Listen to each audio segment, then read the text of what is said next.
Afternoon, everyone. My name is Meghan Ginley Arthurs. I am the Assistant Director here at the Center for the Political Future, and we are so excited to be hosting this career panel today. We know things can be really challenging right now, but that doesn't mean that we can't continue to provide you with resources through these challenging times. So we're going to start with a presentation from Vivi Nordströms, who is a career advisor with Career Pathways. So Vivi, I will pass it off to you. Thank you. Let me just pull up my screen real quick. Can you all see my screen? Yes, we can. All right. Thank you so much for this opportunity. Meghan and our offices just want to really remind you that we are here to support you and support your career success, even during this pandemic. So in the next few minutes, I would like to provide some information on what kind of support and services that you can get from USC Dornsife Career Pathways. I want to highlight the work series. So this is one of our signature programs where we host a series of career workshops every semester. As you can see the topics on this slide, we talk about assess it, planning for your career, do it, everything you need to know about internships, pitch it, sharing your story in 60 seconds, write it, cover letter and business communication tips, tailor it, writing impressive resumes and CVs, share it, ace the interview, brand it, professional identity, and close it, salary negotiation, job offers, as well as balance it, financial literacy and time management. So this entire series is designed to answer the most common questions and concerns that students have in terms of the career development process. Not only we invite career advisors to speak in those workshops, but we also invite industry professionals, recruiters to provide their perspectives. And if you have never been to any of these workshops, I strongly recommend you to participate next semester. We already concluded for this semester, but more will be coming next semester. And if you go to our website, we also provide work it guide. So it's a 1 or 2 page summary, some takeaways that you should know in terms of each topic. Career networking expos. So we host 3 large-scale expos, one for natural sciences cluster, one for the humanities, and one for social sciences. This semester we had 2, and because of COVID-19, we had to postpone the social sciences one to hopefully next semester. In these career expos, we invite alumni, industry professionals, recruiters to come connect with our students, talk about their career path, and provide opportunities. Each student will be receiving an email in your inbox when it's the time. We also have employer opportunities. That's when we invite employers to come over to provide some resume fatigue or to come talk about opportunities in their companies or anything that they want to collaborate with our students. This is a great opportunity for students to just expand their network and get to know people. Gateway Internship Program. This is one of my favorite programs in our office. Not only students get to work full-time, up to full-time. In the summer, you get paid, but also you're going to receive mentorship and career development. So we're going to pair you with someone who is an established professional affiliated with USC to provide a training mentorship. Students do need to be a Dornsife major or minor to participate. And when you apply, you do have to make sure your GPA is above 3.3.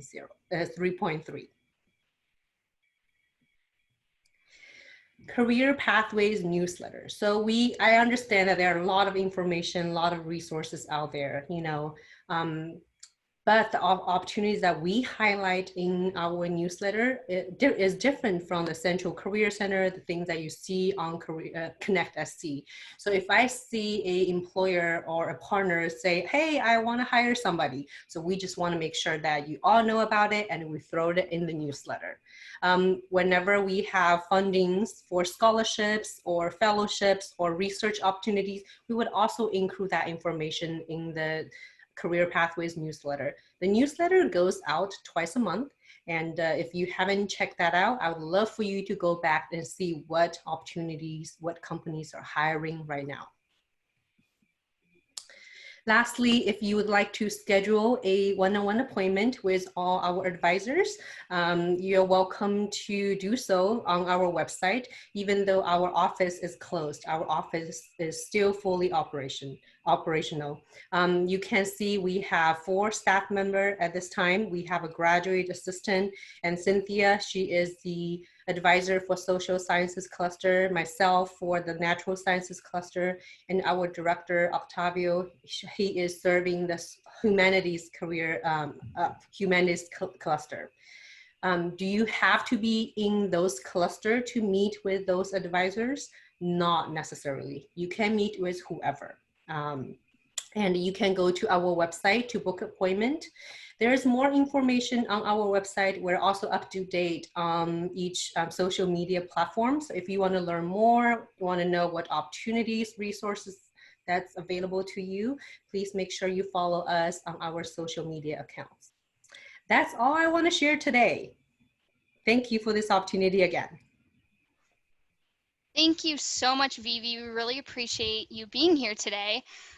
This just goes to show that we all here at USC are working together to ensure that our students are going to be successful, not just right now as you're heading into graduation, but this summer, in the fall, and kind of whatever comes our way. So with that, I'd love to get started with our program. I am super excited to have my friends and colleagues with me today, my esteemed professional friends. But before we get started, I just wanted to let all the participants know that while I've curated a set of questions that I ask the panelists, you are more than welcome to invite panelists to ask. You are more than welcome to ask questions via the Q&A function at the bottom of your screen. So there's a chat function and a Q&A function. If you write your question in the Q&A function, we will see it. So please do so, and hopefully we'll get to them. So with that being said, friends, welcome. Welcome, Natalie, Heather, John. How are you guys doing today? Doing well. Happy to be joining y'all. Great. Dandy. What is John, what is that behind you? I can't tell. I am in West Hollywood. This is the Pacific Design Center that's right on San Vicente. So I live in West Hollywood, so gotta always rep the local town. This is the problem. I live in Hermosa Beach, and as any Angelinos know, I don't go to West Hollywood because it's too far from my house. So I need to venture that way, post-COVID. Anyway, yes. So that being said, I'd like to do some introductions for our students that are joining us today. So I'll start with John, as we just mentioned you. So John Erickson is currently the Director of Public Affairs for Planned Parenthood in Los Angeles. He has a PhD in American Religious History with a focus on LGBT identity and public policy, and also sorry, my hair gets in the way of my telemarketer setup that I got going on. But that being said, he has 2 masters from Claremont University as well. So he's just an underachiever, being said. He also serves on many boards. In 2017, he was appointed by Governor Jerry Brown to serve as a commissioner on the California Commission on the Status of Women. So thank you for being an ally. And you also are running for office for West Hollywood. So congratulations. Yeah, thank you. Yes, it's a lot of fun right now. It's exciting to jump into the race. Just slightly busy at the moment. There's nothing else going on, apparently. Awesome. All right. Well, I'd also like to introduce Heather Wilson, who leads the West Coast operations for SKDKnickerbocker, one of the nation's leading strategic and political communications consulting firms. Heather is a fellow Trojan with her master's from the Southern California's and in University of Southern California's Annenberg School of Communication and Journalism. So fight on. Thank you, Heather, for being a part of our family. In Heather's role at SKDK, she advises Fortune 500 companies, major consumer brands, celebrities, tech and entertainment brands, and nonprofit clients on crisis and strategic communications. Did I miss anything, Heather? You got it right. Yeah.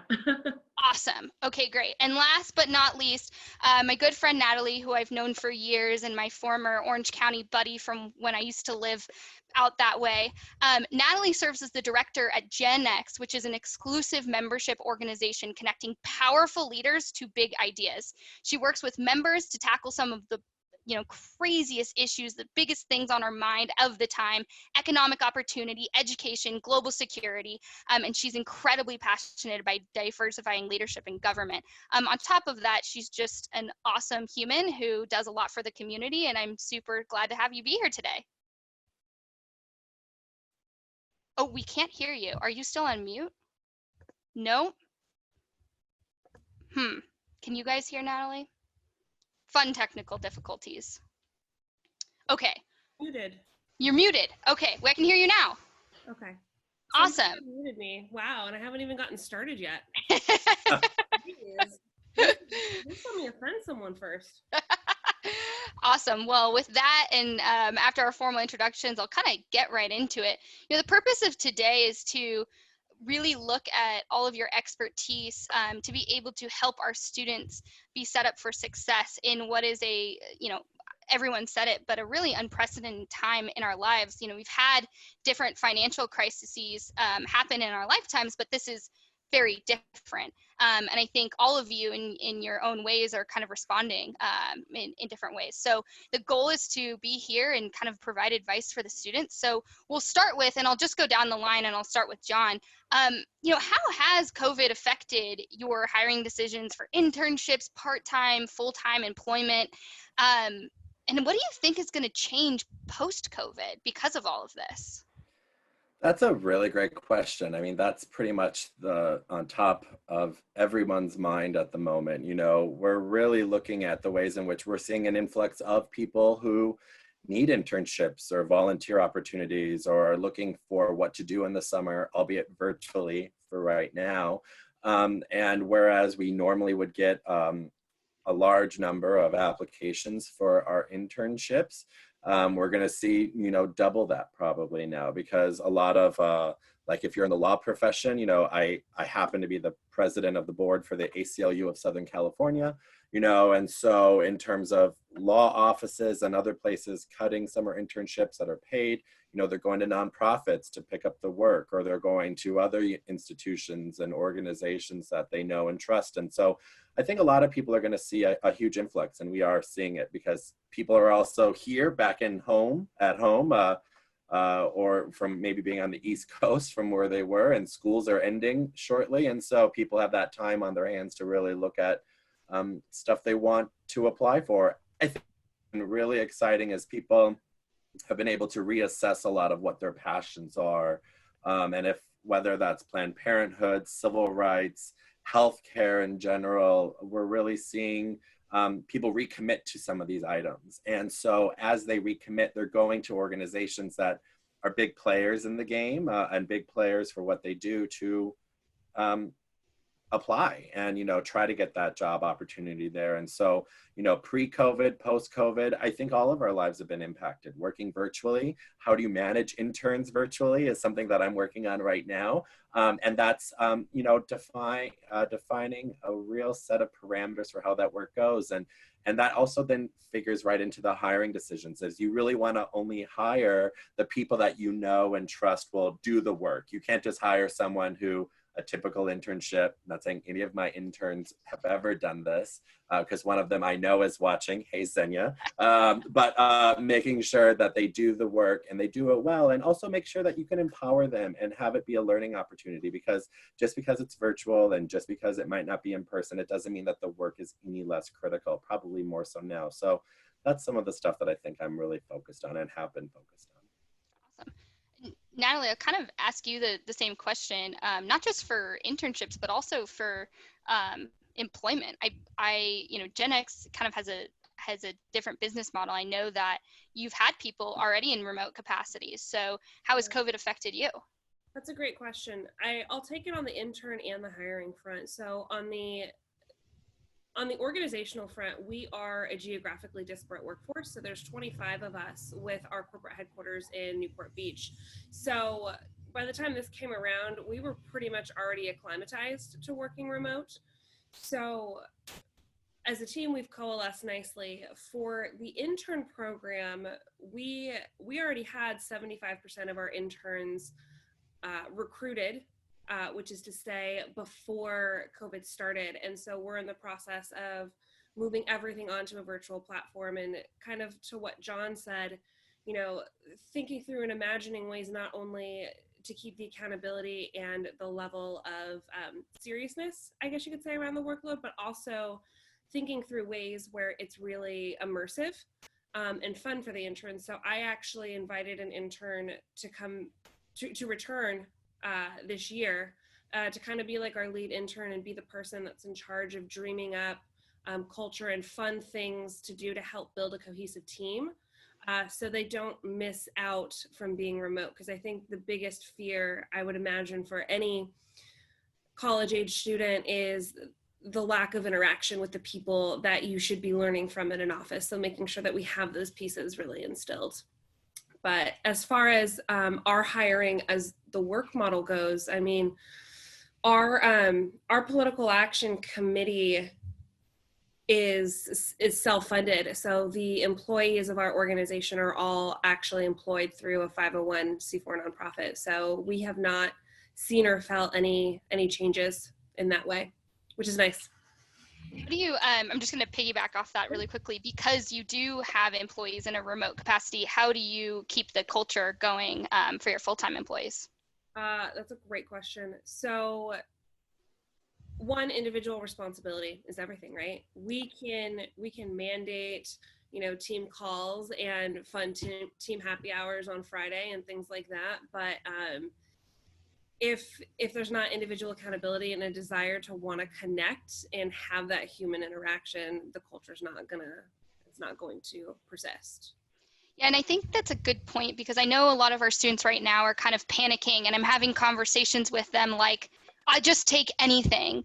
But we don't want our students to just take anything. We want our students to want to do the work wherever they go. So culture is a really big part in understanding any organization. And I commend GenNext for already kind of leading that model and knowing how to do the remote platform. And can I say one thing, and then I'll go ahead. speak to the other panelists. I would really discourage any intern or student from thinking that I'll just take anything, because looking at our team and kind of my personal outlook of COVID-19 is I see this as an opportunity to completely rewrite my future. And I think the opportunities are actually grander, because the world is going to look different now than it did before. So like, this is really an opportunity to explore and, define what kind of capacity you want to work through.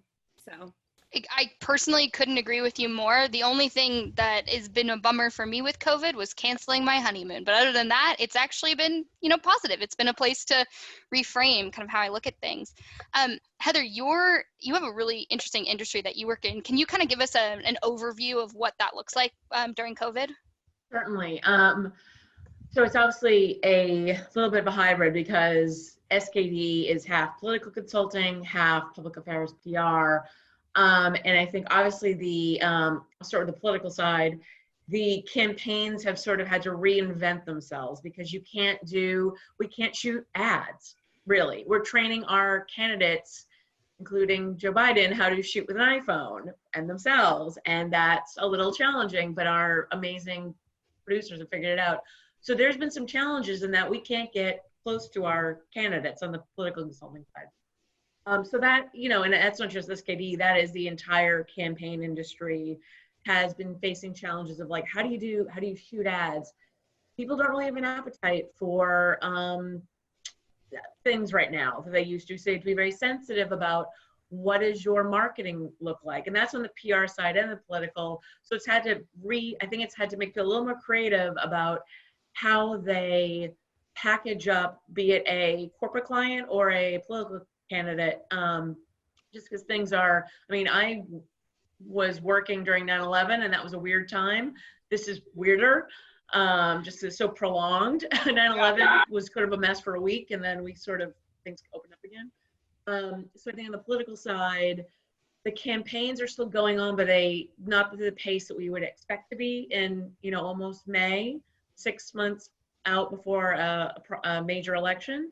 And then on the PR public affairs side, where you're talking about for-profit companies that are hurting really badly, or a lot of them are, it's a little tougher. It's not, I think a lot of industries globally are having to tighten their belts because we just don't know how long this is going to take to come out of this. Hopefully we're on the near getting out of our homes soon.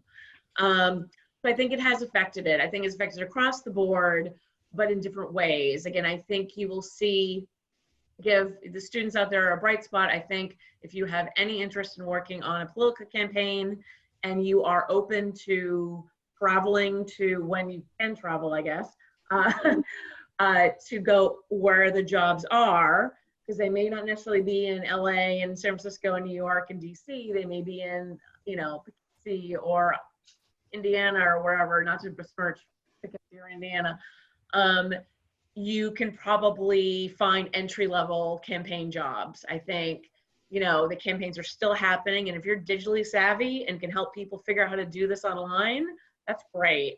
So I think if you want to work on a political campaign, I know that at the entry level, they're hiring with a caveat is you can't be picky. I mean, be picky as far as find the candidate that speaks your, speaks your truth and is aligned with you politically, but you may not be able to stay in the city that you want to stay in. You may have to go somewhere else to do that. I think if you want to do PR or public affairs, industry-wide, not a lot of hiring right now. We're sort of all waiting to see when the economy is going to come out of its medically induced coma. So it just sort of depends. But I think that's a long-winded answer. I was trying to cover 3 industries at once on that. And to take on the internships, the internships for the summer, again, I think for agencies, most places have had to cancel them, unfortunately, because it's tremendously, in our industry, it's really hard to have interns work remotely. We're not really set up for that, unfortunately. We're used to being in an office, even as consultants. So unfortunately, when the quarantines happened, universally, most agencies had to cancel their internship programs purely because it was going to be challenging to onboard people. But hopefully we're looking at, fall, we'll be back in our offices in some weird half remote capacity, and that'll happen again. I just kind of want to piggyback off of something you said, because we do have a question from the audience.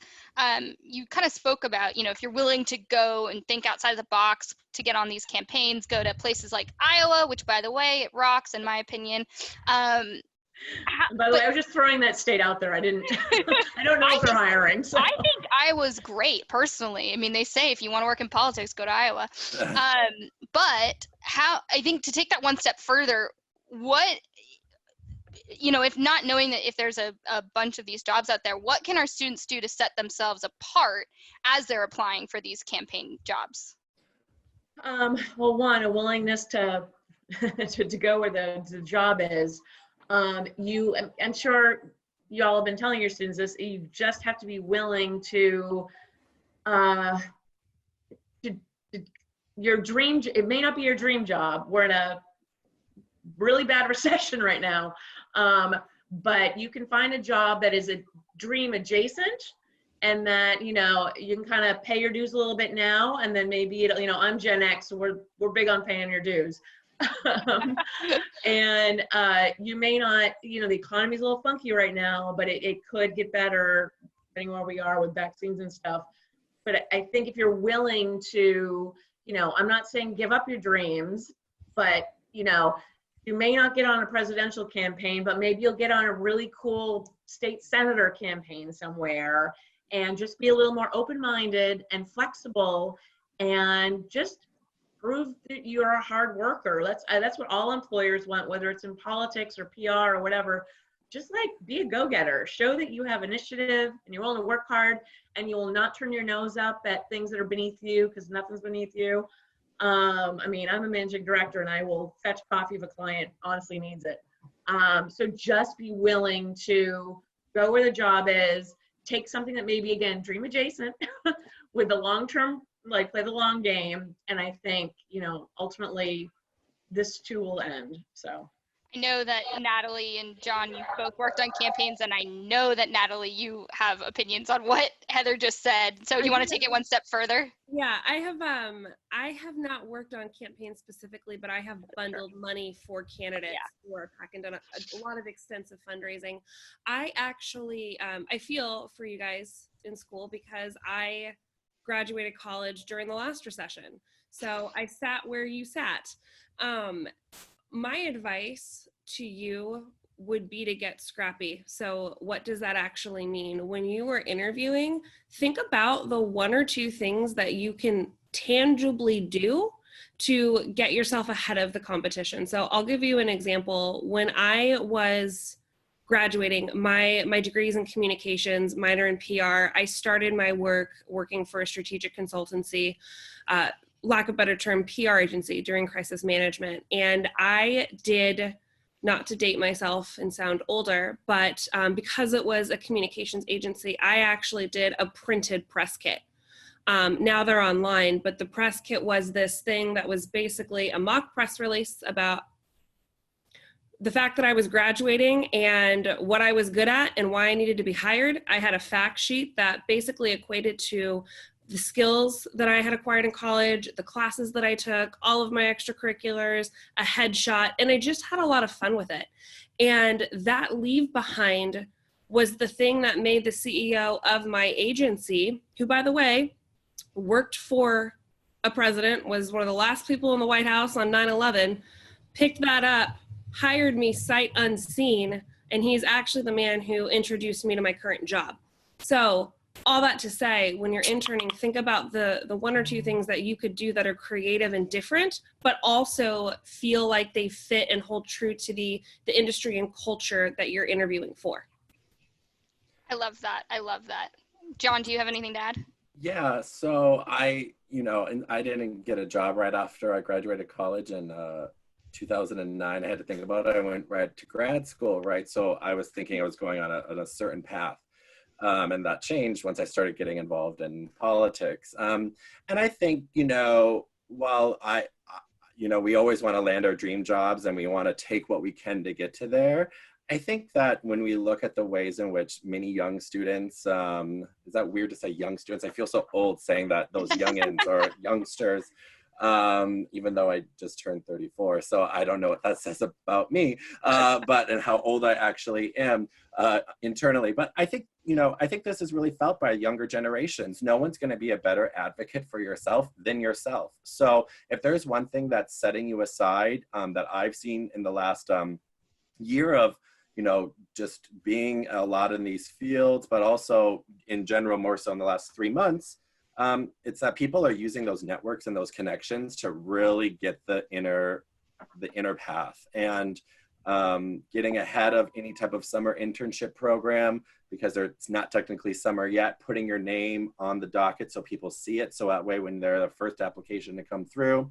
it really looks impressive, right? And then also, I think they're developing skills that might be some of their weaker skills, as a public relations person, stressing things like comms and writing are so critical right now, because guess what we're doing?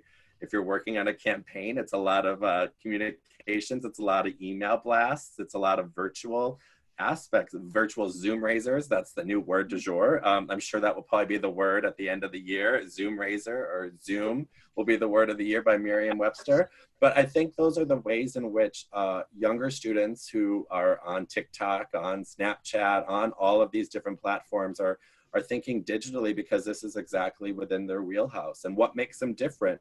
What makes them get to the people, if you're working on a political campaign, that you would never get to or get to vote, especially with LA County going all vote by mail in November? That's a critical push. Kudos to our Board of Supervisors and the state for doing that. And then ultimately making sure that you have the skills that you need to really set yourself apart. And why we're not all perfect at everything, and how can we, really emphasize what we're really good at, make it better. And when you're giving an interview pitch, make that the lasting piece that people really take with them, because I know what I need to look for in this life or on a campaign or on anything that we're doing. And I don't have time to sit on Zoom all day long. I mean, if you can raise money in this environment, then you will have a job somewhere. You probably will get on a presidential campaign, or a local city council campaign. And you can do what you need to do. And so, and I also think this goes down to also communities of color who are definitely feeling the impacts of the crisis even more so than a lot of other communities. I sit in a very privileged space, being a cisgendered white gay male. But I ultimately think that communities of color are prepared and have been prepared for always being their best advocates, and continuing to do that. And some people might be playing catch up on that, because you're never going to find your best advocate, because if society hasn't been advocating for you for generations, you learn how to figure out how to advocate for your community. And so I think that at the end of the day, that is what's going to save a lot of people. That's what's going to get them jobs. And you never know. You might go into a job and it might not be what you wanted, but it might actually become your dream job. And you might be really good at it. And you might develop a skill that is just going to keep moving on for the rest of your career, that you can really make your namesake in. Well, and I love, because you kind of talked about it twice, and with what you just said about leaning in sometimes to things that you don't ordinarily think that you're good at. Brene Brown calls it like the first freaking time that you do something, there's this like scared factor and you don't know if you can do it. But if you lean into it, and then, a couple of months down the road, you look back at how far you've come. And like you said, you may kind of find a skill that you didn't even know you had, which I think is critical right now. I'm personally seeing a lot of digital strategist jobs, and if anyone knows my background, it is not in digital strategy, so that would ordinarily frighten me. But there's so many things online that you can learn, how to how to teach yourself to do different things. So John, I am going to ask you something though. This is kind of a loaded question, so prepare yourself. But Great. Within the political and nonprofit sector, are there any jobs that are recession-proof? No. I mean, I think that, and that's I want to be honest, I think that that's the honest answer. There are organizations, though, that are led by amazing people that prepare for this. And if you have a great board of directors that have worked to make sure you have reserves, and that you have a great strategy in place for crisis communications, for having that extra amount of funding that you would need. It's different in my personal day-to-day job versus all the other boards I sit on, and what those funding mechanisms look like. But some jobs are recession-proof. Like if you look in the for-profit corporate sector, because you're never gonna, I guess, fire the head of a bank, but we learned that lesson in 2009 or 2008. So, we still are trying to figure out what's going on there. But I think but our jobs actually, the real question is our jobs pandemic-proof, and I think that this is not a normal crisis, right? I mean, people have been trying to say we've been preparing for this, but this is happening at universities. I mean, is a university pandemic proof, right? I mean, with professors, with academic support staff. I mean, if you're tenure, that is a level of job security that other people at at the universities don't have, but what are the nuances for how those jobs are continued? Is it salary proof? I mean, if you're teaching online for the next year, there's that and then there's the social justice proof. Like if I'm going to Harvard, but I live in West Hollywood and all my classes are online, like, am I still paying $60,000 to go to school online? Yeah, it's amazing professors and it's an amazing opportunity to do that. But just from a social justice and economic perspective, I wouldn't pay $60,000 to go to an online school, especially one where you go there for a lot of the name recognition. So that's all a part of the system in which we all play for. So it's maybe not the answer people wanted, but I mean, that's the answer. I'm finishing up my master's and I just wrote a final on that question. So if you'd like to read it, be my guest. You and I text all the time, so send it over. I'm happy to read it. So Heather, we talked about how right now, and kind of on the agency side, it's a bit challenging, and just being honest. So if our students can't get a job or an internship specifically, so what should they be doing? Could they volunteer? Can they, what comes to mind? Yeah, I mean, I think staying busy in something that's obviously constructive and is a resume builder, if you're having challenges getting that internship, because a lot of them have been canceled for the summer, jobs are under freezes for a big part of the economy right now. I think volunteering for something that, if you're passionate about it, I mean, if you're passionate about animals and you volunteer at the SPCA, I still think that's more valuable than, I don't know, working whatever. I don't want to smirch any job, but I think it can't hurt. It will definitely, if you can find something that is closer to what you want to do, that probably makes more sense. But I also think volunteering at a nonprofit, volunteering for a campaign, if you can't get a paid job, it might turn into a paid job. That's not bad, and it shows that you tried. You didn't just sit at home playing video games all day. You actually found something constructive to do with your time. Because as an employer, I mean, listen, I've been through many recessions. I'm probably the oldest one on this panel.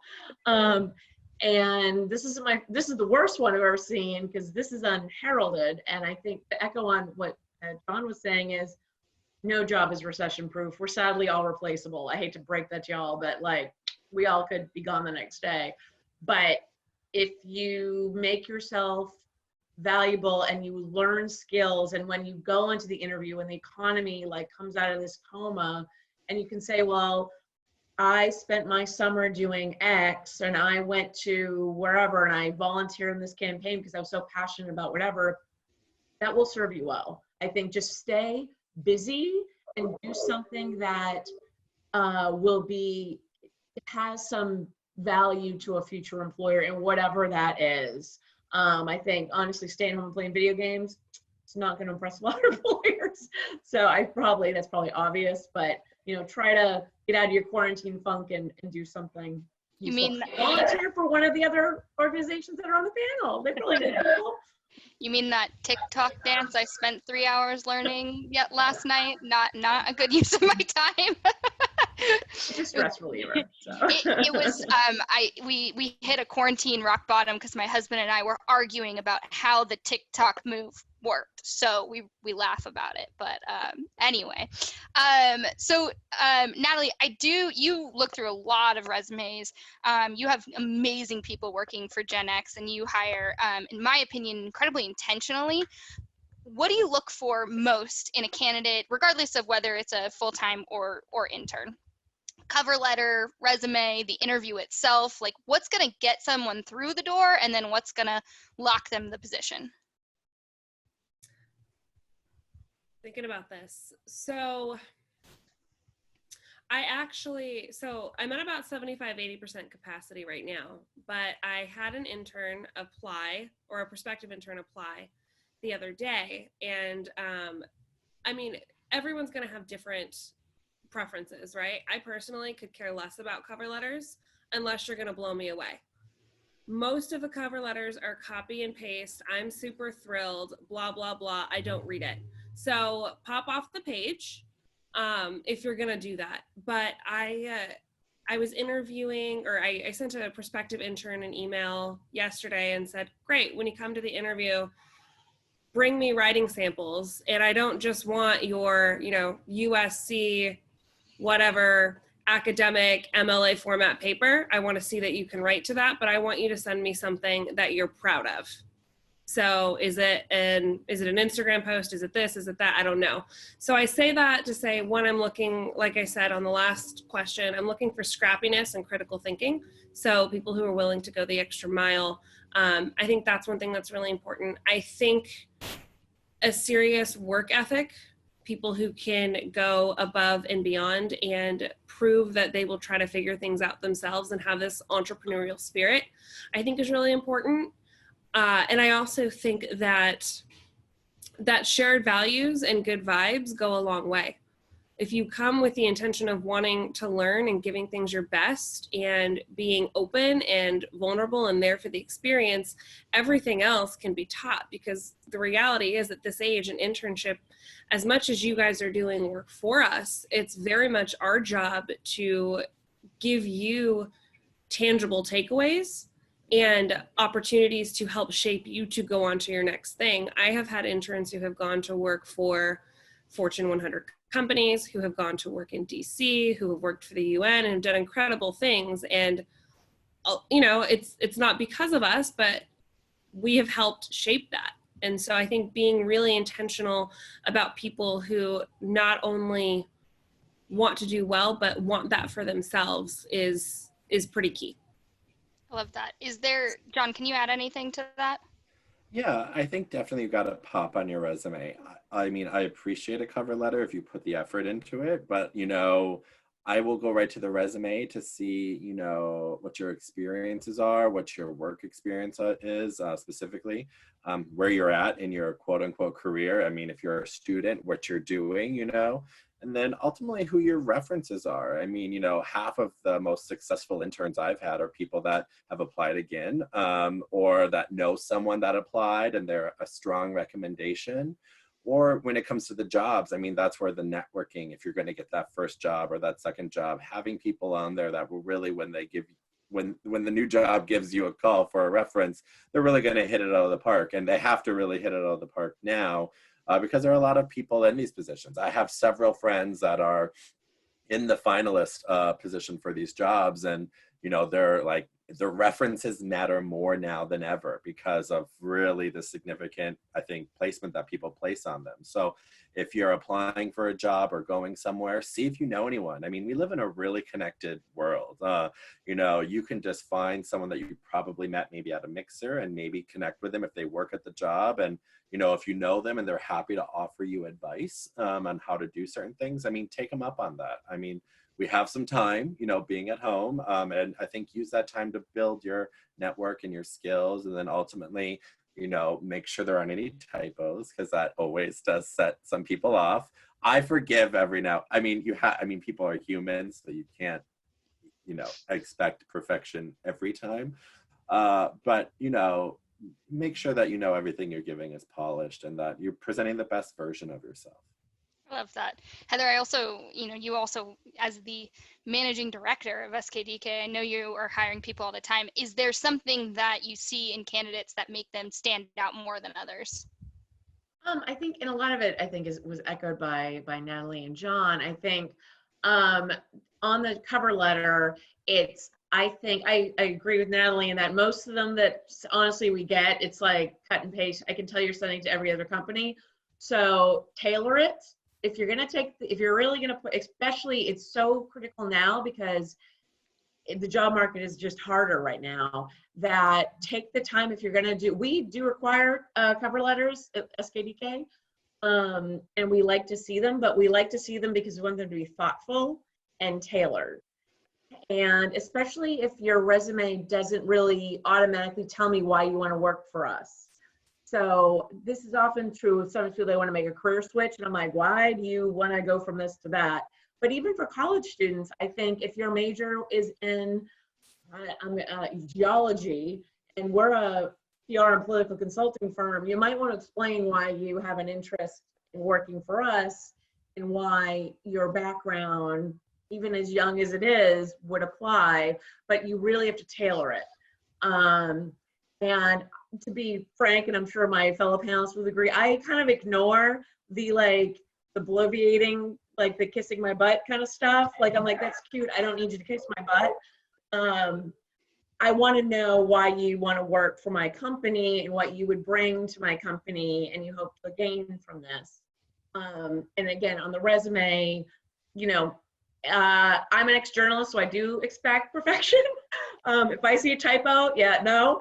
But we're all different on those things. I'm just an old crunchy, you know, journalist, so I like to see perfection. But make sure, like, have someone copy edit it. And by the way, it's maybe an age thing. Don't do a lot of design stuff. Like, that is, I've seen this trend. It's not a good one. Like, I just want your facts. I'm not hiring a creative design artist. So don't get into the funky word templates. Just make it really easy to read and highlight what you're doing. But I think networking is really key. It's key anytime. And I think now in a bad economy, it's really key. If you can, you know, work your network. USC is phenomenal for that. I think most, you know, a lot of the people come to us because they knew somebody or they're recommended to us by someone. And those people do have a leg up, because if someone I trust in my professional network vouches for someone, that means something more to me, because it's we don't do, you know, we're sort of slow to hire in general. And we're very picky about who we let in the door because we're a small knit group. And so if someone I trust has vouched for you, that speaks volumes. So see where you can find, you know, your networks into things, and see if you can get, you know, informational interviews. By the way, informational interviews are not job interviews. They are purely informational. And maybe they'll be phone calls nowadays, but try those. You know, people are often willing to do coffee or a phone call now, I guess, because we can't do coffee. But again, the best way to get an informational interview is to see if the person knows. Cold emails rarely work. It generally needs to come through someone they trust. So work your network. See if someone can make an introduction to you, get to that person that you want to get, because that will probably bear more fruit. I think that's awesome. I was just gonna say, I'm a weird person because I'm an inbox zero person. So I read and respond to every email every night. So I go to bed like fresh. It's a sickness because I know the next day, like, a new fresh hell will like await me in some way, shape, or form. When you're like, it's as we all know, right? I mean, it's like the goal. But I've always been. It's because I'm a Virgo. But, you know, and it's like, we do that. And so if you do cold email me, I probably will see it. And so I'm one of those weird people that would be like, oh, who's this person, right? And I'll go on like a weird tangent down a rabbit hole. But, you know, I just want to echo what Heather said. And that's what I mean. Like, if you know that one person that can really, you know, vouch for you, it says a lot, you know, and it gets you in the door for sure, or it gets your foot in the door. Can I add one more thing to the letter, if I may? Yeah. If you are going to go the distance to write the cover letter, I would recommend two things. First, I think that stories have power. So not just, hi, this is why I want to work for your company. I'll give you an example. I had a student who worked for me who is now in his career and still calls me for feedback when he interviews. And it was his lifelong dream to work for the NFL. I got his first cover letter. I told him it was trash because it was, this is why I want to work for the NFL. And we went back and he wrote a story about how he used to do algorithms at 12 and 13 for fantasy football. And that was his lead. That's so much more compelling as to, I want to work for you. And not only that, he was able to tie into the qualities that he had that he felt separated him from his competition. So not only, you know, writing why you would be a good fit, why the job would be a good fit for you, really sell the value you have for them, because that's really what people care about. I love that. That's awesome. All of these have been such great answers. Okay, I'm going to do a rapid fire question. So 10 seconds, each of you answer, and I'll start with Heather. Where do you post your jobs? LinkedIn, recruiting firm? How do you? At SKDK, we post to our LinkedIn page. Well, we post to LinkedIn and we post to the firm website Awesome. under the career section. Natalie, where do you post? For full-time jobs or for internships? Both. So full-time, we go through recruiters, we send through our network and LinkedIn, and then for schools or internships through our partners like USC and through LinkedIn as well. John? It's LinkedIn. Our website is primarily probably where you'll find most of it, So including internships. I appreciate that you all say LinkedIn, because I, as someone who is in your political world as well, I've been directing students to like Daybook and Capital Daybook. There's two different ones, because I don't see a lot on LinkedIn, and I have a friend who is quite high up at LinkedIn, and she even admitted, she's like, yeah, we don't do much for the political nonprofit world, but if you guys are posting there, that means that I'm wrong. So students, please still use LinkedIn, because there is value there. Brad Travers is also good as well for political jobs. I'm sorry, what did you say? What's it called? Travers. Brad Travers. Okay, awesome, right? $5 a month, but you've got Jobs on the Hill, and they have a whole thing on internships too. Got it. And I would add, I know Emily's List, these are more Democrat-leaning ones. Emily's List, I think, is a job board. And a site called gainpower.org also is a job board. Again, those are more for if you're interested in Democrat-leaning political campaign jobs. I know they post jobs there too. Awesome. So I'm going to ask one more question, because we're getting close to the hour. I've so enjoyed this. I wish I could go on for a bit longer, but I think it's kind of important to ask this, particularly with this group of people. This comes from Sheer. I hope I'm saying that right in the audience. If you're passionate about working for a campaign or to work in the political world, is it better to go the campaign route or the consulting route? I'll start with John. Or just be like you and run for office, that works. That's a whole nother bag of cats.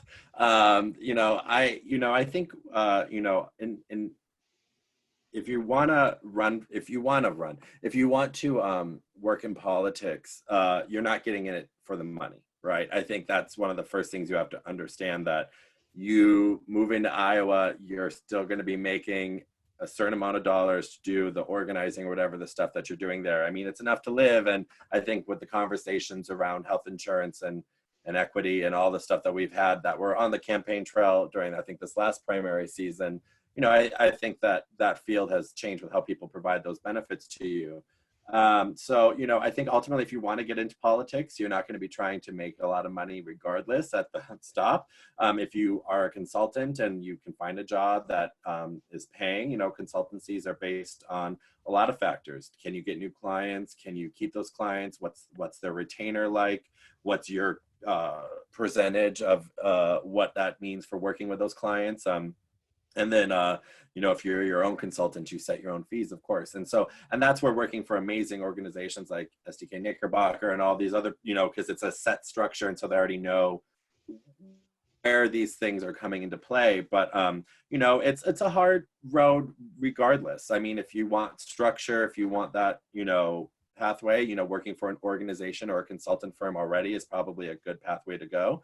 Or if you want to rough it, West Wing style and just, start working for a campaign grassroots, you really just start working for the campaign, and you pretty much go wherever they need you to go and do whatever they need you to do. And as long as they can keep raising money, they most likely will keep you on. So, it's really what your passion is. And I think a lot of young students today, they set their priorities with their values and ultimately what their jobs are.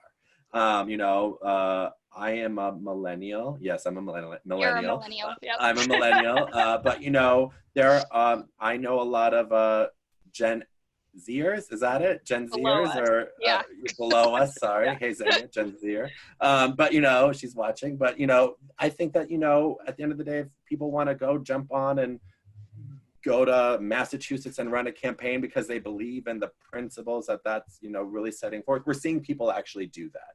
And, you know, Gen Zers are more likely to stay at a job for a year or two and then move on somewhere else versus people in older age brackets who are, you know, stay at a job to stay at a job. I'm from Wisconsin, so I'm used to like being like, wait, I'm supposed to only have one job, right? I'm supposed to be there. I'm supposed to get a pension. I'm supposed to do all these things. That's not the world anymore. And I think everything's been redefined as a result. Awesome. Natalie, what do you think? I really hope your students know what West Wing is, because It's on Netflix. We actually make it required for our team and for Love our that. interns, because I had an intern tell me they didn't know. Natalie, what's the place to apply for jobs at your office? I'm gonna write it down. No. Love that.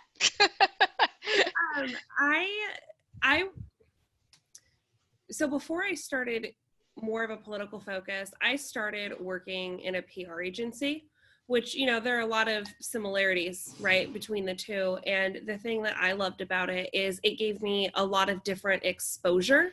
So I cut my teeth there for a little while, and then I was able to have a little bit more clarity and conviction over what my next move was. So if you are looking for a buffet to figure out where you want to go, that would be an interesting place to start. I love that. Heather, what do you think? Yeah, I think it's sort of a mix of both of them. So a lot of, so at SKDK, we get, at some point in time, if you want to do political consulting for someplace like us, you do have to work on a campaign. Yeah. So at some point in time, we have a lot of people who come to us right out of college. They start as an associate, which is our entry level, and maybe they intern for a politician or something in college, because we usually like to see if they want to do political, or they work for a like Planned Parenthood or something in the policy thing.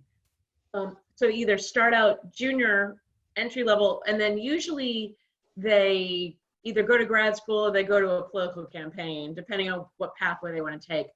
At a mid-level, we almost require them to have worked on a campaign, more than one. Depending on the level. So at some point in time, if you want to be if you want to be a political consultant, that's a different path, because that's you're doing ads and things like that.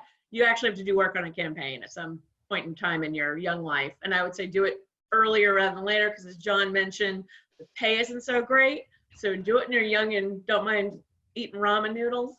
The older you get, you find you need a soft place to sleep at night. I think if you don't necessarily want to do that, I think you can go for an advocacy group, you can go, you know, PR, public affairs, but I think if you really want to do politics, at some point in time, you're going to have to go do it, I think. One thing I wanted to add is that I know a lot of people in academia that have always, because I bridged that world of, I was getting a PhD at a very certain track that I wanted to go teach. I still teach at certain times, and I love teaching, but it wasn't my passion, right? And then ultimately, you know, this applied theory and practice that we learn in school is something that I wanted to do more of the applied stuff than publishing articles. And so, you know, I have a lot of friends that are really great big policy wonks, and they're great writers, and they're great people that just can turn out a policy paper and really do positions. And they've actually, you know, I think turn to nonprofits or larger organizations like RAND or more scientific ones that do a lot of campaign related policy items or larger global impacts to what that looks like. And so I would also encourage a lot of younger students or students that are just finishing, you know, some want to go to law school, some want to go to, you know, grad school, but if they want to get, you know, experience working at these large organizations where they can have a hand in writing policy or being behind that, that's almost as good sometimes as actually working on a campaign, because when you're going for certain types of jobs, the more niche you can get into that experience, that will help you down the road. And so me having too many degrees to count, because I apparently don't have anything else to do with my time, helps, because that automatically says to someone, oh, he's a writer, he can think like this, he's very, very driven, right? And ultimately, when I was the chief of staff for an elected official, it helped me. Like, I could write out staff reports and policy papers without question and really quickly. And so, you know, pick your strengths, and I think, you know, figure out where that also works too. Be creative, be inventive. John, it's the Virgo in you, because like me, and I'm about to graduate in 2 weeks, I'm like, what am I going to do with my free time? And I started looking at new master's programs. So, yeah. So anyway, we are at our hour and we still have another presentation and a lot of other questions to get to. So I'll just say to the students, our panelists are friends of mine, but also friends of the center and have been a part of the center, formerly the Unruh Institute for years. So they are here to help you and talk to you.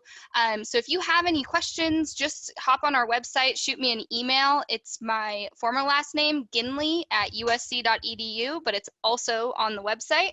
And I just want to say thank you all again for joining me. I think this has been super awesome, and I've actually even personally learned a lot. So thank you, panelists. And with that, I'm actually going to invite Valerie Savior to hop on. Valerie is from the Price School at USC. And she also is a career advisor over there. And this just goes to show that, while we are in Dornsife, we work across the different schools at USC. And so Valerie has some very awesome information for our students that you'd like to share as well. So Valerie, I'll give it to you. Well, good afternoon, everyone, and thank you so much, Megan, and all the panelists for inviting me. I know we are at the hour, so I'm going to be pretty brief. A lot of what the professionals said kind of covers some of the things that I had hoped to share as well. So I'm going to try to share a screen right now. Okay, are you seeing the screen, folks? Yes, I am. Yep. Okay, so I'm the director at the Price School of Public Policy, at the Seoul Price School of Public Policy, and I've been in the field for 20 years. So just a couple top line things. Again, this has really been stated by your panelists. Let me move my slide so I can see it in front of me. These are some things that the Price School Career Services Office has observed early as we're all trying to adjust to the pandemic. Again, a lot of this was touched upon. You need to brace yourself for job loss across all sectors. Freezes, just to remind students, freezes are not job loss. There are cautionary gestures where organizations are pausing, as your panelists have shared with you. We don't know if some freezes will turn into job losses for organizations, but hopefully they will be recovered and they'll turn back into job postings because there is a hiring need there.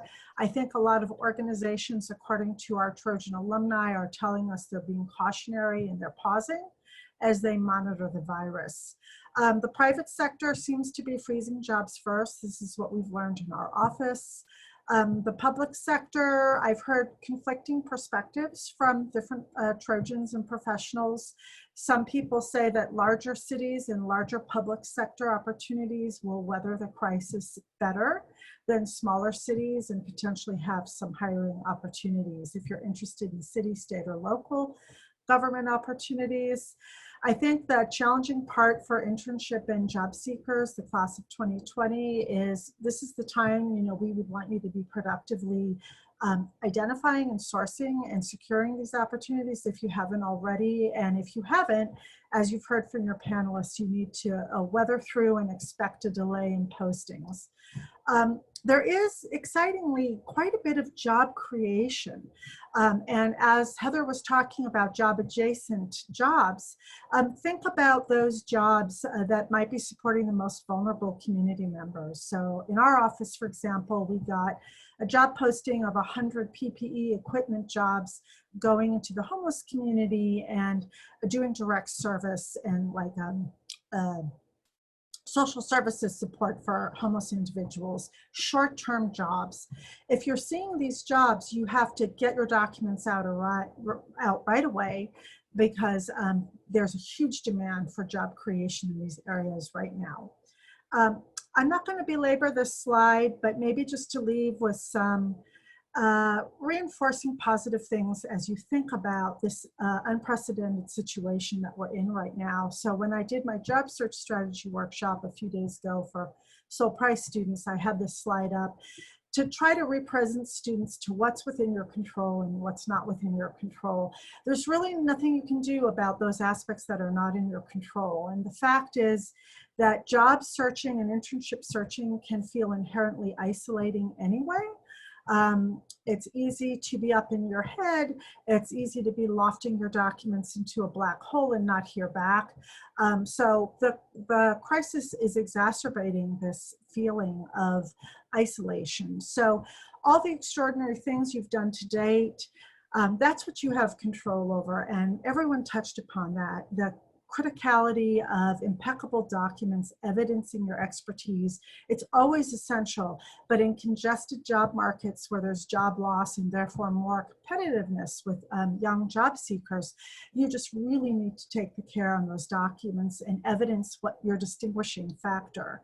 You can't control other people's competitiveness. Other people are dumping into the job market and they're talented as you are. So the way you control for that is really taking extra care, and you can work on those documents now.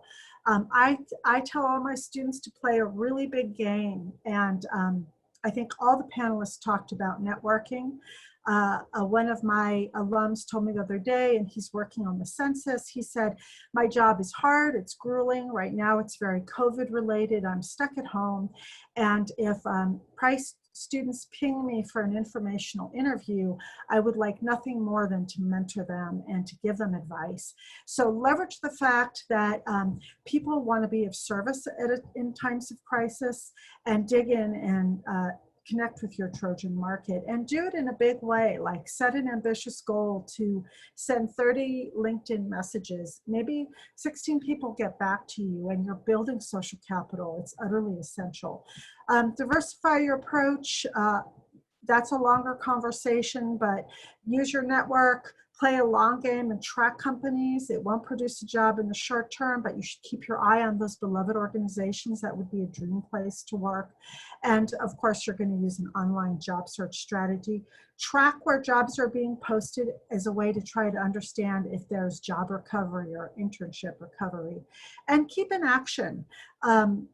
We're going to feel motivated, even if you're spending 2 hours on your LinkedIn profile, or you spend 1 hour writing 15 messages to Trojans. That momentum is going to keep you energized and excited and help you produce a result in the long term.